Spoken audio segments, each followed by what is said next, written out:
Hi, good afternoon, everybody. I'm Neil Costigan. I'm the CEO of BehavioSec. BehavioSec are a Swedish IT, mobile and IT security company who develop behavioral biometrics. And what behavioral biometrics are is it's a way of verifying and identifying people based on how they act, their behavior. So specifically what we're doing is watching how people interact with their desktop, their web browser, and their mobile app, and monitor that their behavior on it is consistent with what they've done in the past. For example, we're looking at the typing rhythm, not exactly what you're typing, not your passwords, but how you type them, the speed you move between keys, how hard you press a key, how quickly you go across the sequence.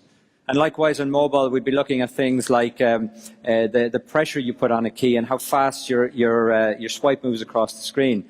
And we use this, we mix it all together into an AI engine and come up in real time with a score, how likely this person is who they say they are.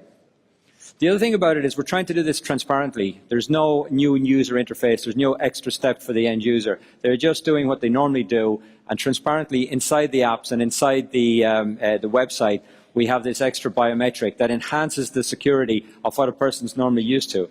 So, PINs and passwords, relatively insecure. You add in a secret dimension of a biometric and you increase the security. I'll just give a quick example or a demonstration on the mobile here of a gesture-based biometric. So a lot of you will be quite familiar with this pattern-based authentication that you can put on your phone as a key locker. And in this case, if you know my pattern, I can get in, and that's fine. But actually what I'm looking at here, or what we're looking at, is more than that. If I'm not the same, if I put more pressure and take a longer time to do it, it'll spot it. So what we're getting is the pressure, the angles between the points, the velocity you go across it, how quick you start and stop. And so my pattern is not what it is, it's how you do it. And this is this extra dimension we call a behavioral biometric. Now, as I said, we're Swedish, as you can tell from my accent, and we've been pretty successful in the Nordics. We've been selling to the internet banks since 2011. We launched our first technology out there. This year, just early last year, Danske Bank would have been our biggest high-profile and public reference. Examined the technology, monitored their customers for a period of about 3 months, and realized that we could capture, as an additional layer, 99.7% of all users who had the credentials of somebody else. So not only did they know the PIN numbers, but they knew that they had got usernames and passwords and they were logging in. And afterwards, we were able to detect that those persons were not carrying out the exact same way. And Danske, based on this, decided to roll it out all across the region. So here in the UK, they're active too. It's 2.5 million users using this behavioral as this extra layer. Additionally, we've been working also in the finance industry with the credit card companies. And so we worked on a large project, or big project, one of the large credit card companies, where we instrumented a web shop, both mobile and web, where the whole process of selecting gifts, purchasing them, putting in credit card details, and the shipping address. And we monitor all across this, not just the user password, but everything you're doing, the additional payment details, the additional shipping addresses, the gifts, all this stuff, the mouse movements would be part of the mix. And what we determined there is that 99.9% of the people putting in details for somebody else could be detected based on analyzing the past behavior of the correct user against what we were seeing. And it's all done in real time.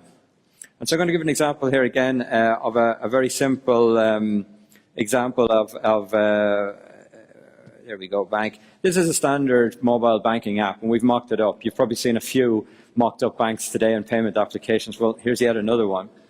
And when I do a simple transfer, I would do the usual stuff like a payment address and who I'm paying it to, like a phone number, an amount of money, a date, and off it goes. And what this has done, transparently in the background, is watch my behavior, how I hit those keys, how hard they were, how fast I jumped to the next ones. Even the XY position in the keys are all fed in. The angle of the phone, the accelerometer, how I move around, are all mixed in and part of the biometric. If I then go and do this, and I'm going to admittedly exaggerate it, and I slowly add in the same details. So I'm paying that one to this one. This time I'm an attacker, so I'm going to get a lot more money. And I'm going to do it today. and paid. And what's happened here, I failed. And instead of just getting through, the user experience changes. This is when I have to produce the heavy security. I've got to come up with a one-time token. So it's an adaptive, risk-based security model. If the behavior isn't right, then go off and ask for the check. Do not force the end user for a horrible user experience to have a smart card or a token or whatever in a mobile world. Now, this is all done very lightly in the clients, and it's in the back end. If you could switch over to the laptop. We have a dashboard here. We're monitoring all the transactions that are coming in. This can be hosted by us in the cloud, or quite commonly, actually, it's used by the internet banks in their own data center. And they're getting the results in real time to make the decisions you saw, but they can also go in and check out what's going on. This is the transaction I've just done. That's my social security number. You can see I've been playing with this a little while today, testing it out. The initial training when we saw the person 3 or 4 times to get a profile for them. Not a specific training period, just watching the user doing what they're normally doing. And after a while, we're pretty confident, which would be the blue line, that we have enough details to compare what they're doing to what they've done in the past. And you can drill down, you can see the various transactions. I've gone through successful ones and failure ones. That last one would be here, the end one. And I can drill into this and I see the score, I can see the points, I can even see the details of each of the individual fields and see what's there. And so this tool has been used by the fraud people, anti-fraud people in the banks to both in real time help them detect fraud, but also afterwards for forensics and examining. And an interesting thing with a biometric is that it's not black or white. It's not just is it you or not. If it's not you, who could it be?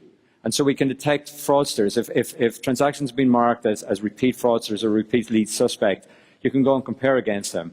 And something like this, if I take one more step, we can go and analyze if it's not me, who it is.